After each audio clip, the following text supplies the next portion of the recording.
생성형 AI. 요즘 정말 교육 현장을 완전히 바꿔놓고 있죠. 이게 단순히 뭐 도구가 하나 늘었다 이런 차원이 아닙니다. 새로운 기회를 주기도 하지만 동시에 아주 심각한 도전 과제를 던져주고 있거든요. 자, 그럼 AI 시대의 우리 교육이랑 학습은 대체 어디로 가야 할까요? 오늘 이 내용을 가지고 한번 깊이 들어가 보죠. 자, 시작부터 좀 도발적인 문구 하나 볼까요? UCA 학생이 한 말이라는데 모두 건강한 식습관을 시작하세요. 여러분의 미래 의사도 지금쯤 챗 GPT를 사용하고 있을 테니까요. 와, 어떠세요? 이게 그냥 웃고 넘길 농담 같지만 가만히 생각해보면 좀 뼈가 있죠. AI에 대한 의존이 과연 어디까지 갈지, 특히 전문가들의 세상에 어떤 영향을 미칠지 많은 생각을 하게 만듭니다. 그러니까 AI라는 게 정말 딱 양날의 검 같아요. 한쪽을 보면 와, 이건 뭐 거의 박사급 조교죠. 어려운 개념도 막 척척 설명해 주니까 최고의 튜터가 될 수 있습니다. 근데 다른 쪽을 보면 학생이 스스로 해야 할 생각이나 과제를 몽땅 대신해 주는 학습 대리인이 될 수도 있다는 거예요. 바로 여기가 진짜 문제인 거죠. 네, 방금 말씀드린 이 학습 대리인 문제, 이게 바로 오늘 우리가 깊이 파고들 학습 외주화라는 개념으로 이어집니다. 이거야말로 우리가 지금 가장 경계해야 할 부분이라고 할 수 있어요. 학습 외주화. 이게 뭘까요? 그냥 뭐 숙제 베끼는 수준이 아니에요. 이건 훨씬 더 심각한 이야기입니다. 요약하고 분석하고 비판적으로 생각하는 이런 학습의 가장 핵심적인 활동이 있잖아요. 이 생각하는 노동 자체를 그냥 AI한테 통째로 맡겨버리는 거예요. 우리 운동 안 하면 근육 빠지는 거랑 똑같아요. 뇌도 핵심적인 기능을 자꾸 안 쓰면 당연히 그 능력이 퇴화할 수밖에 없겠죠. 실제로 MIT 랩에서는요, 이 현상을 두고 뇌가 썩는다, 브레인 롯이라는 정말 무서운 표현까지 쓰면서 경고하고 있어요. 디지털 도구에 너무 의존하다 보면 우리 생각하는 힘 자체가 약해진다는 건데 이건 정말 심각하게 받아들여야 합니다. 근데 여기서 좀 이상한 점이 있지 않나요? AI가 종종 엉뚱한 소리, 틀린 답을 내놓는다는 거 우리 이제 다 알잖아요. 그런데 왜 이렇게 쉽게 믿어버리는 걸까요? 어떤 연구를 보니까 AI 답변의 오류율이 무려 50%가 넘을 수도 있대요. 50%요? 그러니까 절반 이상이 틀릴 수도 있다는 건데 생각보다 훨씬 못 믿을 존재인 거죠. 그런데도 우리가 AI 말을 자꾸 믿게 되는 데는 몇 가지 이유가 있어요. 일종의 심리적인 함정 같은 건데요. 우선 AI가 답변하는 걸 보면 어조가 너무 자신감이 넘치잖아요?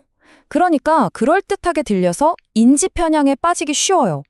그리고 AI가 쏟아내는 정보량이 어마어마하니까 이걸 우리가 일일이 다 팩트 체크하는 건 사실상 불가능하죠. 또 가끔은 정말 인간처럼 통찰력이 있는 말을 하는 것처럼 보이니까 더 믿게 되고요. 그리고 뭐 마지막 이유는 솔직히 다들 공감하실 텐데 그냥 귀찮아서죠. 일일이 확인하는 것보다 그냥 그렇구나 하고 받아들이는 게 훨씬 편하니까요. 자, 상황이 이렇다 보니까 교육 현장에 계신 분들의 역할도 당연히 바뀔 수밖에 없어요. 이제 와서 학생들이 AI 쓰나 안 쓰나 감시하고 적발하는 거, 이건 더 이상 의미가 없습니다. 그 대신에 학습 경험 자체를 새롭게 디자인하는 훨씬 적극적인 설계자가 되어야 한다는 거죠. 이 교육자의 역할 변화를 보면 크게 3단계로 나눠볼 수 있어요. 1단계는 적발자예요. 어떻게든 AI 쓰는 걸 잡아내려고 하는 거죠. 그러다가 2단계, 예방자로 넘어갑니다. AI가 이러이러해서 위험하니까 쓰지 마라 하고 규칙을 만드는 거죠. 하지만 이제 우리가 가야 할 최종 3단계는 바로 설계자입니다. 애초에 AI로 대충 베껴서는 과제를 해결할 수 없게끔 학습 경험 자체를 완전히 새롭게 디자인하는 역할이죠. 왜냐고요? 솔직히 말해서 적발자 역할은 이제 거의 실패했다고 봐야 해요. AI 탐지 툴? 그거 정확도도 떨어지고 또 그걸 피하는 기술은 하루가 다르게 나오고 있거든요. 결국 학생하고 선생님이 계속 숨바꼭질만 하는 건데 이건 선생님들 번아웃만 오게 할 뿐 근본적인 해결책은 절대 낼 수 없죠. 자, 그럼 이제부터가 중요합니다. 해결책을 이야기해봐야죠.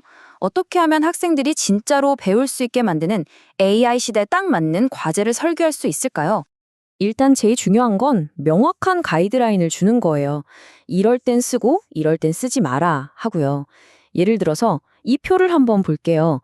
연구 주제를 정하거나 가설을 세우는 것처럼 진짜 머리를 써야 하는 핵심적인 작업은 AI 사용 금지. 근데 내가 쓴 글을 좀 다듬거나 표현을 개선하는 건 조건부로 허용.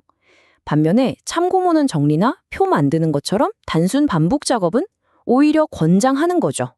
이렇게 딱 기준을 정해주기만 해도 학생들이 훨씬 덜 헷갈려 할 겁니다. 평가 방식도 완전히 뜯어 고쳐야 합니다. 결과물 하나 띡 보고 점수 매기는 게 아니라 그 과정 전체를 보는 거예요. 예를 들면 일단 아이디어가 담긴 초안을 한번 봤고요. 중간에 학생을 불러서 자, 네가 쓴 거 한번 설명해봐 하고 구두로 확인하는 거죠. 그리고 피드백을 주고 나서 어떻게 고쳐나가는지 그 과정도 보고요. 마지막으로 최종 결과물을 낼 때는 어떤 AI를 어떻게 썼는지 사용 기록까지 투명하게 다 제출하게 하는 겁니다. 이렇게 하면 과제를 그냥 통째로 AI한테 맡기는 건 사실상 불가능해지겠죠? 이런 방법 말고도 더 깊이 있는 학습을 위한 전략들이 있어요. 자료를 찾으면서 성공하고 실패했던 모든 과정을 기록하는 리서치 로그북 같은 것도 좋고요.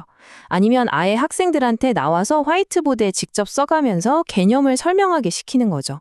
가끔은 일부러 AI 쓰지 말고 손으로 직접 요약해 보라고 해서 기본기를 다지게 할 수도 있고요. 그리고 마지막으로 내가 이번에 뭘 어떻게 배웠지? 하고 스스로의 학습 과정을 돌아보는 메타인지 저널을 쓰게 하는 겁니다. 결국 이 모든 전략의 핵심은 딱 하나예요. 결과물이 아니라 생각하는 과정, 그 자체에 집중하는 거예요. 네, 결국 우리가 꼭 기억해야 할 건 바로 이겁니다. 학습이라는 건 근사한 보고서 같은 결과물을 만들어내는 게 아니에요. 생각하고, 고민하고, 탐구하는 그 과정 자체가 진짜 학습이라는 거죠. 자, 그럼 오늘 내용의 핵심만 딱 정리해 드릴게요. 먼저 교육자분들은요, 학생들이 AI에 의존하는 게 아니라 AI를 똑똑한 도구로 쓰도록 잘 이끌어 주셔야 해요. 그리고 생각하는 과정에 초점을 맞춘 과제를 설계해야 하고요. 그리고 이걸 보고 계신 학습자분들, AI를 그냥 일시키는 대리인으로 생각하지 마시고 같이 공부하는 학습 파트너로 한번 만들어 보세요. AI한테 답부터 턱 물어보지 마시고요. 일단 내 머리로 충분히 고민해 본 다음에 힌트를 얻는 용도를 써보는 겁니다. 그리고 제일 중요한 거, 어떤 개념이든 내 말로 다시 요약하고 설명하는 습관, 이걸 꼭 들여보세요. 미국의 유명한 철학자죠. 존 듀이가 이런 말을 했어요. 우리는 경험으로부터 배우는 게 아니다. 우리는 경험에 대해 성찰함으로써 배운다. 이 말이 지금 우리에게 정말 큰 울림을 주는 것 같아요.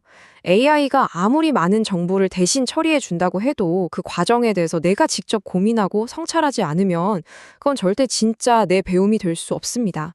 결국 이 AI 시대에 우리가 무엇을 배우고 어떻게 성장할지는 바로 우리 자신의 선택에 달려 있는 거겠죠.